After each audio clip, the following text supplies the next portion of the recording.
I turisti austriaci e tedeschi fanno decollare la stagione estiva al mare in montagna nella nostra regione, ma crollano la vacanza last minute e le gite in giornata a colpa dei rincari che pesano sui bilanci delle famiglie italiane.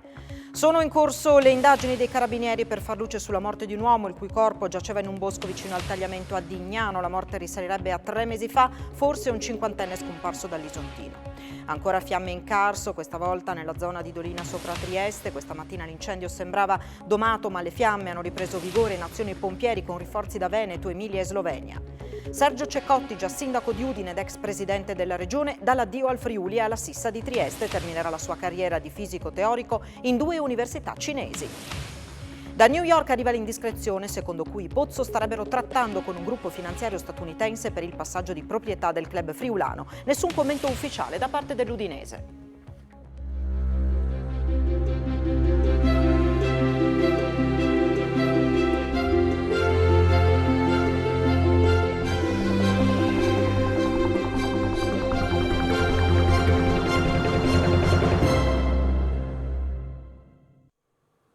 A tutti voi buona serata, ben trovati a questa edizione del telegiornale di Telefriuli. Questa è una settimana importante per quanto riguarda il turismo, quella che ci accompagna alla giornata di Ferragosto. I numeri della stagione sono numeri sicuramente positivi, la presenza dei turisti stranieri, austriaci e tedeschi in particolare, dà sicuramente manforte al settore.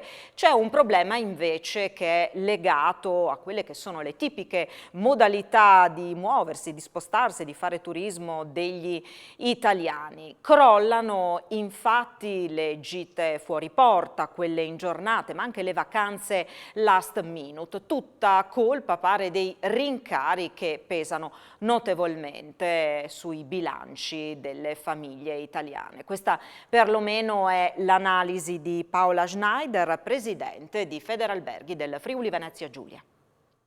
I dati sono confortanti, la stagione in Friuli Venezia Giulia è salva grazie ai turisti austriaci e tedeschi, ma sono crollati il turismo last minute e soprattutto quello del fine settimana. Secondo la presidente regionale di Federalberghi, Paola Schneider, è questa la peculiarità della stagione turistica in corso. Se gli hotel al mare sono pieni al 90% e in alcune zone della montagna c'è il tutto esaurito, mancano le prenotazioni dell'ultimo minuto e le vacanze fatte in giornata, che in passato erano una peculiarità del nostro territorio. A essere penalizzati, spiega Schneider, sono i turisti italiani. I 3/4 della loro busta paga serve a coprire i costi aumentati a dismisura dell'energia, carburante compreso, e dei beni essenziali. La spesa per le ferie dunque è stata sensibilmente ridotta, conclude. Per la numero 1 di Federalberghi, FVG, occorrerebbe una politica nazionale di incentivi sulla scorta del bonus turista riservato ai residenti della nostra regione, che sta funzionando molto bene. E andiamo adesso in diretta a Lignano, in particolare a Lignano Pineta, per capire come si sta vivendo questa settimana clou dell'estate. Lo facciamo collegandoci appunto in diretta con la nostra Francesca Spangaro. Sì, eccoci, buonasera dal tenda di Lignano Pineta. Ovviamente ora un po' si comincia a tornare dalla spiaggia, siamo con Giorgio Ardito per sapere in questa settimana che ci porterà poi all'inizio della prossima con Ferragosto com'è l'atmosfera, come stanno andando le cose dal punto di vista turistico. Ma bene, il tempo atmosferico ci sta sostenendo, chiaro, qualche temporale notturno magari ci vorrebbe, ma insomma in questi giorni qualcosa è successo, quindi un po' la temperatura è un pochino scesa, anche l'umidità lo stesso, e niente, ci sono tante manifestazioni, tanti intrattenimenti, da Lignano in Moda di ieri sera a Tony Capozzo che sarà ospite nostro giovedì agli incontri con l'autore e con il vino, allo spettacolo pirotecnico di Ferragosto a Sabbiadoro, a poi il grande ritorno dell'incendio del mare il 16 di agosto. C'è qualcosa di diverso? Si respira qualcosa di diverso rispetto a un anno fa? Beh sì, insomma sono tornati i grandi eventi, i concerti, l'intrattenimento, anche la stessa nostra animazione in spiaggia, quest'anno siamo a pieno ritmo, sempre in collaborazione con quella di Sabbiadoro, per cui riusciamo ad avere anche spettacoli importanti con animatori appunto che sì, si uniscono e riescono a fare appunto degli show più importanti, più completi e più coinvolgenti. Grazie allora a Giorgio Ardito e buon lavoro, perché questa insomma è la settimana clou dell'anno, non solo a Lignano ma soprattutto qua. A voi. Dal mare ci spostiamo alla montagna, un'altra importante località turistica che negli ultimi tempi ha sofferto per problemi importanti per quanto riguarda la viabilità. Stiamo parlando di Sutrio, di Sauris, scusatemi, la viabilità finalmente torna alla normalità perché dopo la riapertura della provinciale 73 verso il Veneto, bloccata venerdì scorso a causa di 2 frane causate dal maltempo e liberata poi domenica mattina, ora anche il tratto verso Ampezzo potrà essere nuovamente percorso dai veicoli senza limiti di carico.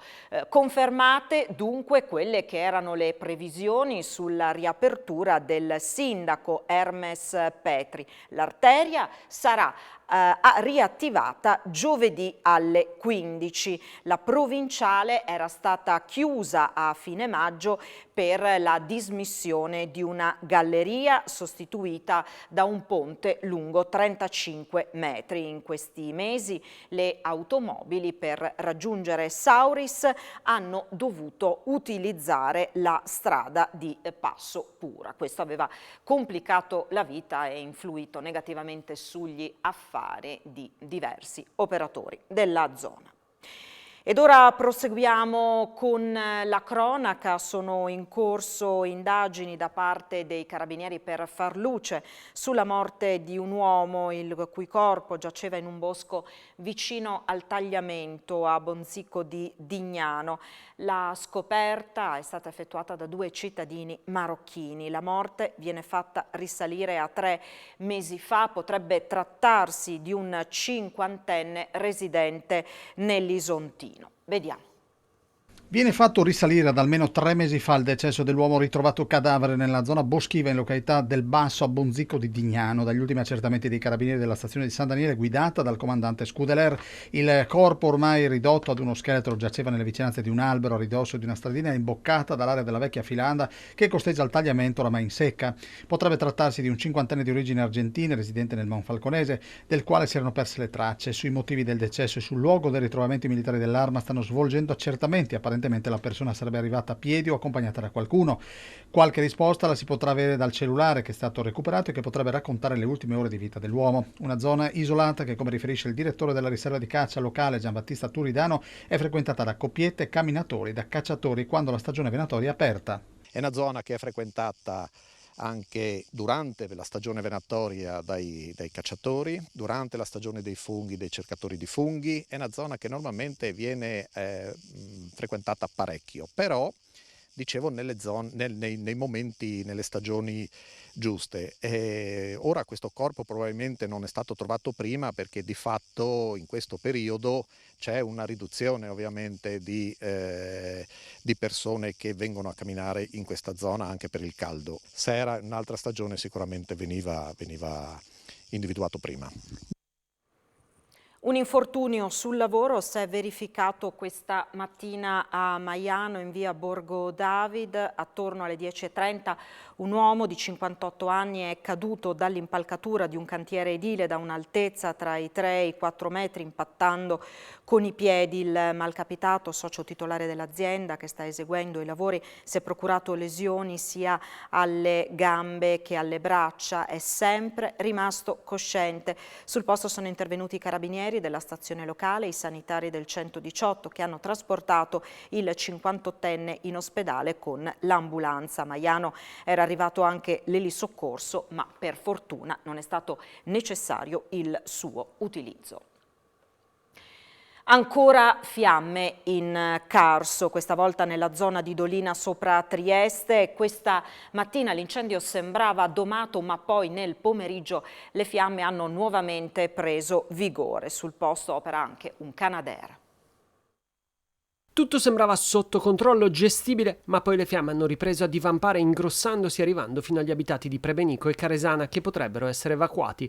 Tutto è iniziato questa mattina intorno alle 3 in territorio sloveno, dove le fiamme hanno interessato un canalone. Alle prime luci del mattino una ottantina di pompieri sloveni e una decina di italiani, con il supporto di 2 elicotteri, erano riusciti a domare le fiamme e già in mattinata si parlava di situazione ormai sotto controllo. L'incendio però non era completamente spento, visto anche la complessità dell'area caratterizzata da forti pendenze e, complice la forte bora che soffia nella zona da sabato scorso, ha ripreso vita intorno alle 13:15, questa volta in maniera ancora più violenta, arrivando in Italia. A supporto dei vigili del fuoco di Trieste anche squadre di Gorizia, Udine e Pordenone, la protezione civile e il corpo forestale regionale. Imponente la flotta aerea con un Canadair da Roma, un velivolo sloveno e 4 elicotteri. Sono in arrivo anche 2 moduli antincendi boschivi dei pompieri. Le operazioni di spegnimento e contenimento delle fiamme sono complicate, oltre che dalla vegetazione secca e resinosa, anche dal vento che appunto alimenta e spinge le fiamme. Sono anche state predisposte delle squadre a presidio di abitazioni e infrastrutture da parte dei pompieri. Questa volta ci sono pochi dubbi sull'origine dolosa delle fiamme, anche se non necessariamente per mano di un piromane, ma anche di qualche incauto che ha lanciato una sigaretta accesa. La densa colonna di fumo ha causato apprensione anche a Trieste e Muggia. E un incendio è scoppiato oggi dopo le 13 in una villetta di Aiello. Le fiamme si sono sviluppate nella cucina, poi si sono propagate anche in altre stanze, danneggiando gli impianti e anche il solaio. All'interno della casa c'erano una signora di 90 anni e la sua badante, che sono state tratte in salvo. A intervenire sono stati i vigili del fuoco di Cervignano per lo spegnimento del fuoco e la messa in sicurezza dell'edificio. Sul posto anche il personale sanitario, che ha portato le 2 donne all'ospedale di Palmanova per accertamenti. La villetta è stata dichiarata inagibile. La polizia di Udine ha arrestato 2 pakistani per detenzione di cocaina ai fini di spaccio. I 2 sono stati sorpresi all'interno dell'ex Safau.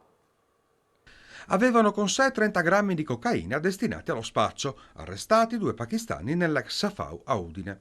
È accaduto venerdì scorso durante un controllo contro il traffico di droga. Gli agenti della squadra volante della questura di Udine hanno notato una persona che stava scavalcando il cancello dell'ex fonderia e l'hanno seguita fino a un edificio all'interno dell'area. Dentro la costruzione i poliziotti hanno trovato i 2 uomini di 27 e 40 anni senza fissa dimora. Alla vista degli agenti, il più giovane dei 2 ha cercato di nascondere sotto il materasso utilizzato come giaciglio un pacchetto. Al suo interno è stato rinvenuto lo stupefacente, suddiviso in 5 confezioni. Oltre alla cocaina, l'uomo aveva con sé 3 smartphone di ultimissima generazione e 195 euro in contanti. Il quarantenne è stato trovato in possesso di 350 euro in banconote, un telefono, 3 bilancini di precisione e materiale in plastica per il confezionamento della droga. I 2 sono stati condotti prima in questura e poi in carcere a Udine. Tutto il materiale è stato sequestrato. Ieri il GIP ha convalidato gli arresti e disposto la custodia cautelare in carcere per il 27enne e il divieto di dimora a Udine per il 40enne. E sono attese a breve delle novità dopo la maxi operazione che ha consentito alla Procura di Trieste di sgominare un'importante rete del narcotraffico e a sequestrare 4,3 tonnellate di cocaina. Dall'arresto dei latitanti ai racconti dei fermati, la maxi operazione della Procura di Trieste dello scorso giugno sta proseguendo e dopo il sequestro record di 4,3 tonnellate di cocaina purissima, ora si stringe il cerchio sui fuggitivi tra i 38 soggetti coinvolti. Il procuratore Antonio De Nicolo conferma che, confidiamo, ci vengano presto consegnati alcuni soggetti che nella prima fase si erano resi latitanti, spiega. Tra loro vi sono anche alcuni personaggi di spicco e stiamo lavorando per rintracciarli all'estero e speriamo di farceli consegnare in Italia. L'esito delle indagini era stato presentato il 7 giugno. Gli uomini della Guardia di Finanza si erano infiltrati nell'organizzazione italo-colombiana e avevano convinto i vertici di poter usare il porto di Trieste come scalo sicuro per l'importazione della cocaina che, se arrivata illegalmente in Italia, avrebbe fruttato 240 milioni di euro a fronte di un investimento di 96 milioni. In questi mesi, spiega De Nicolo, abbiamo raccolto importanti confessioni da alcuni dei soggetti già raggiunti dalle misure cautelari. Le indagini proseguono per arrivare arrivare a individuare il maggior numero possibile di persone coinvolte nel giro di narcotraffico. Il primo sequestro era datato 29 maggio 2021 ed è avvenuto ad Aiello del Friuli con l'arresto di 3 persone, 2 italiani e un colombiano, ma per evitare fughe di notizie la procura per un anno ha diramato vere e proprie fake news. I 38 arresti erano stati fatti tra Italia, Slovenia, Croazia, Bulgaria, Colombia e Olanda. Oltre alla coca erano stati sequestrati anche 1,8 milioni di euro in contanti, diversi mezzi tra cui un tir e un SUV dal valore di oltre 100.000 euro. Un piccolo imprenditore edile è rimasto ferito questa mattina a Trieste durante una lite in via Carducci. È successo poco lontano da dove lo scorso settembre ci fu una sparatoria tra 2 famiglie kosovare. Questa volta non dovrebbero esserci torti amorosi, ma sgarbi professionali. Questa mattina presto un imprenditore edile di origine kosovara è stato aggredito da altri 2 uomini che la polizia sospetta possano essere anch'essi di origine kosovara. La particolarità dell'episodio è legata alla location, visto che l'aggressione è avvenuta a pochissimi passi dal bar di via Carducci, dove lo scorso settembre 2 bande, sempre di kosovari, si erano affrontate a colpi di pistola. Dalla ricostruzione sembra che l'aggredito, intorno alle 7 del mattino, avesse appena parcheggiato davanti al bar per dirigersi a piedi in una zona poco distante per comprare le sigarette.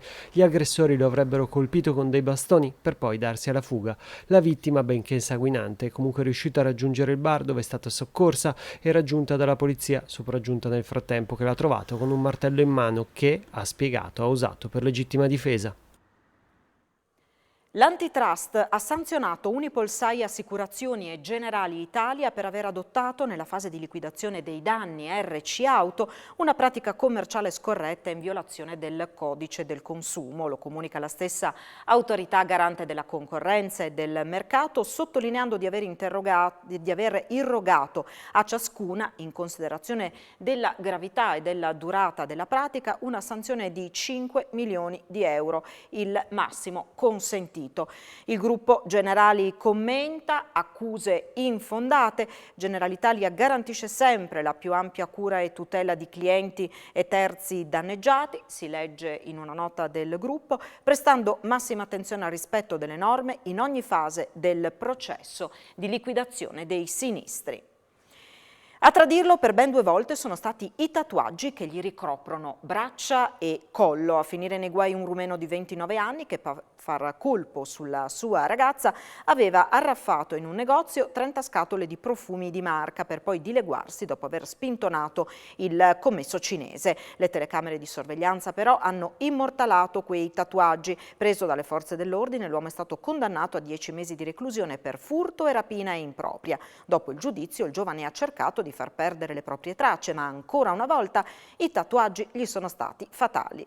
È così che i carabinieri della radiomobile di Aurisina lo hanno individuato in un pullman diretto in Romania, lo hanno arrestato e portato in carcere a Trieste. Il bollettino Covid, oggi in Friuli Venezia Giulia sono emersi 1185 nuovi casi a fronte di 8081 tamponi. Le persone ricoverate in terapia intensiva sono 3, mentre i pazienti accolti in altri reparti sono 239. Oggi si registra il decesso di 7 persone, 5 a Udine, 1 a Trieste, 1 a Gorizia. Ed ora parliamo dell'ormai vicina vendemmia. Confagricoltura del Friuli Venezia Giulia ha previsto un calo della quantità di uva raccolta nell'ordine del 10-15% a causa della siccità. Qualità più alta nei rossi che nei bianchi, situazione complicata dove oltre a non aver piovuto ha anche grandinato. Cala la quantità ma la qualità resta alta. E questa è la previsione compiuta da Confagricoltura FVG sulla vendemmia 2022 per il Friuli Venezia Giulia, gravata dalla pesante siccità che ha colpito la nostra regione. Il calo generalizzato si attesta sul 10-15% del raccolto, più accentuato dove ci sono state grandinate, e ulteriore pericolo può essere creato da eventuali malattie come mal dell'esca e flavescenza dorata, favorite proprio dal gran caldo. Ci saranno molte viti da espiantare, dice Michele Pace Perusini, coordinatore della sezione economica vitivinicola di Confagricoltura FVG, e si dovrà considerare il ristoro dei costi di reimpianto. La situazione in regione è diversa in base ai terreni. Sulle varietà precoci si registrano i primi arresti di maturazione da calore. Con meno acqua, continua Perusini, calerà ulteriormente anche la resa e probabilmente anche la qualità. Sul mercato vitivinicolo peserà sicuramente anche la crisi economica. È ragionevole pensare, prosegue Pace Perusini, a un rallentamento del mercato del vino, con minori scambi in volume e valore più contenuto. La reazione deve passare dai mercati di esportazione, sia europei che in America, ma anche nel sud-est asiatico, dove, conclude l'esponente di Confagricoltura, il nostro paese è molto competitivo. Utile netto a 9 milioni e mezzo di euro, masse amministrate per 2,8 miliardi di euro, più 5,8% rispetto a giugno 2021, più 7% la raccolta diretta con l'apertura di quasi 1.500 nuovi conti correnti in 6 mesi, risparmio gestito stabile, impieghi per 1,05 miliardi di euro con un importante sostegno a settori di mercato come quello turistico. Sono i dati principali della semestrale 2022 di Credi Friuli, Banca Credito Cooperativo del Friuli, che sottolinea i buoni risultati nonostante il difficile andamento del mercato segnato dall'impennata dell'inflazione, il rincaro delle materie prime e in generale l'instabilità del contesto macroeconomico. Crescono anche le erogazioni di mutui casa, più 5%, mentre un notevole impegno, fa sapere l'istituto, è stato profuso nella riqualificazione del patrimonio edilizio, che ha superato i 45 milioni di euro di crediti fiscali acquistati, con la gestione di oltre 300 pratiche. Procede l'iter burocratico per il cantiere dell'ex Dormish a Udine e i lavori potrebbero cominciare in autunno. Ulteriore passo avanti per la rinascita dell'ex Dormish di Udine. Dopo il via libera all'unanimità del Consiglio Comunale, ora la palla passa alle valutazioni ambientali. Se arriverà il via libera, il cantiere potrà partire entro l'autunno. Oggi abbiamo portato una delibera in cui chiediamo alla Commissione Paesaggistica e all'azienda sanitaria, se necessario, fare la valutazione di impatto ambientale per quanto riguarda questa variante che riguarda il recupero di edifici che sono fatiscenti, anzi sono stati incendiati, sono abbandonati come molti cittadini possono vedere passando per via Bassi.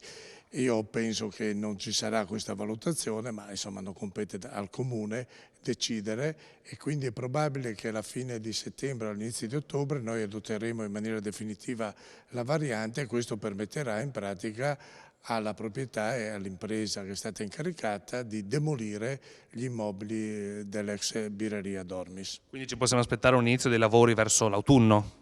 Senz'altro verso l'autunno i lavori potranno partire, come avevamo promesso all'ingegner Benedetti. Per tutta la giornata di Ferragosto, musei aperti in tutta la città di Udine, lo ha deciso la Giunta Comunale per incentivare il turismo nel giorno festivo.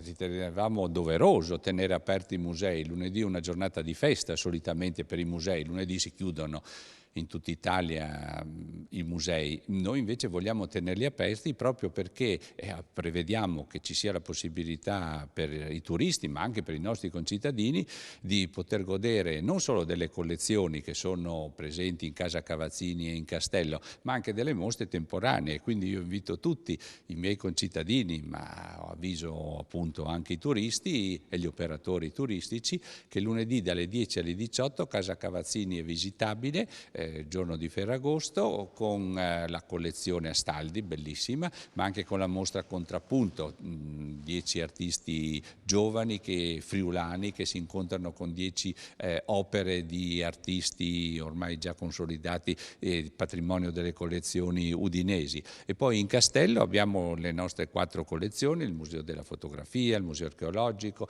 la Galleria d'Arte Antica, il Museo del Risorgimento, più quella bella mostra, posso dirlo io così perché non è merito mio, dedicata a Raimondo Daronco, realizzata dalla professoressa Daniela Barillari e dall'architetto Silvia Bianco, che presenta delle opere davvero, come dire, affascinanti di questo genio dell'architettura che era appunto Raimondo Daronco.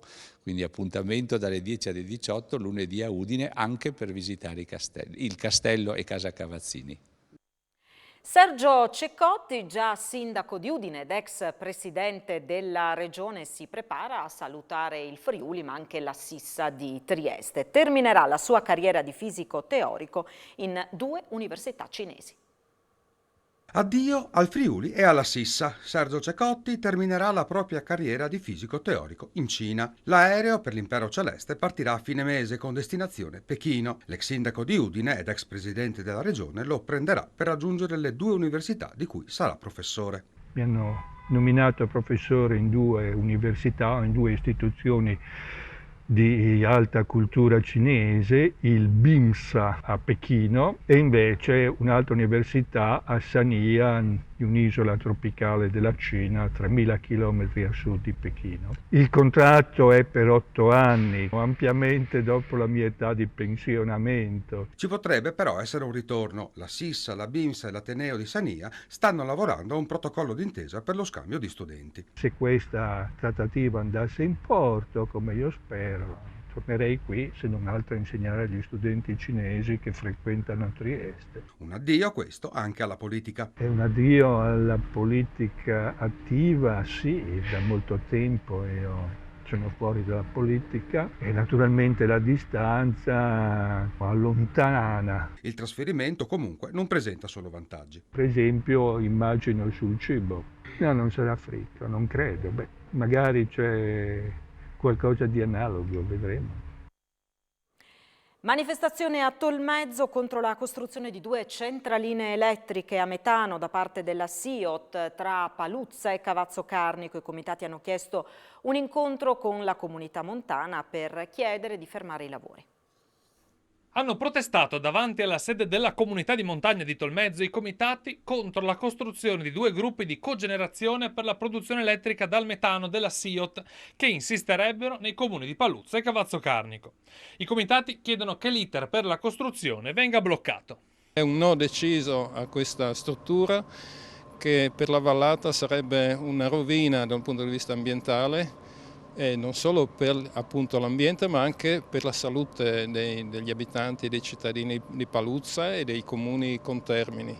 Questa struttura, che sarebbe praticamente una centrale elettrica a metano che produce appunto energia elettrica proprio a livello di ditta e senza avere alcun vantaggio per la comunità. Il presidente della comunità montana, Hermes De Crignis, ha espresso solidarietà per l'operato dei comitati, pur sottolineando che non si tratta di materia di competenza dell'ente, ma bensì dei singoli comuni e della regione. Bisognerebbe lavorare in modo tale che se c'è qualcosa da fare sul territorio venga gestito in maniera tale che le ricadute poi siano sul territorio, sulla gente, dove ci sono poi le problematiche dell'inquinamento e quant'altro. Anche se si parla di un relativo inquinamento, dovrebbe essere comunque presa in evidenza quello che è il volere delle realtà locali. Il lavoro viene fatto sul territorio di un comune ed il comune che ha potere di decidere.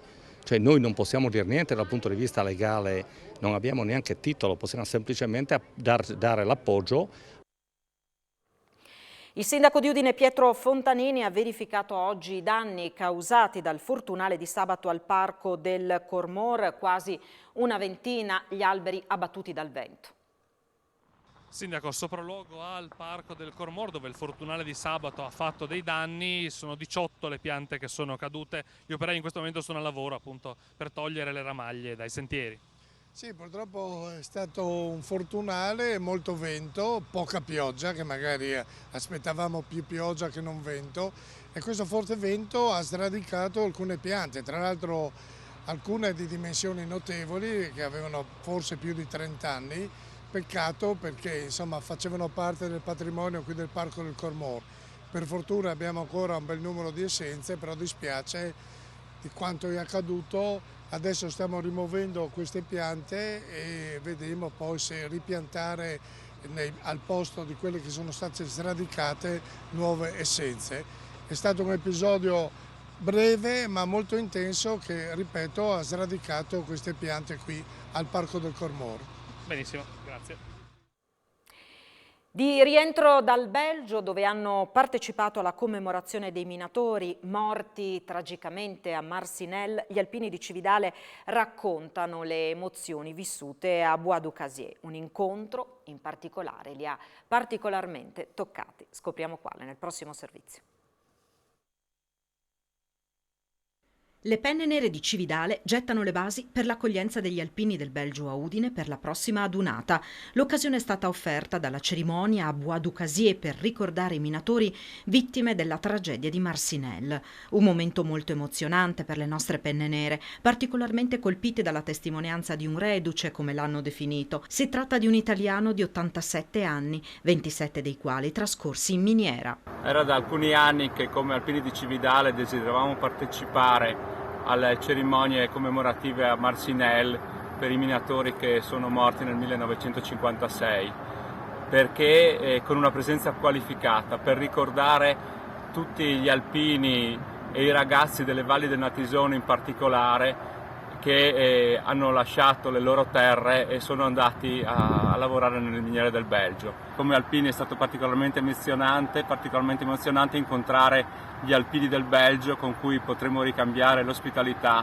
alla prossima adunata a maggio a Udine e a Cividale. Un incontro particolarmente toccante ci ha colpiti. Abbiamo incontrato un reduce, io lo chiamo così, delle miniere, Ciacci da Fano, classe 1935, che a 18 anni appena si è calato in miniera a oltre 1000 metri per 12 ore al giorno per 27 anni di fila. E gli ho chiesto: Ciacci, ma quante volte hai rischiato la vita? E lui mi ha risposto: ogni minuto per 27 anni. Termina qui questa edizione del nostro telegiornale, tra pochissimo l'informazione sportiva e poi le previsioni del tempo a cura del nostro Antonino Renda. Grazie per averci seguito, buon proseguimento di serata in compagnia di Telefriuli, arrivederci.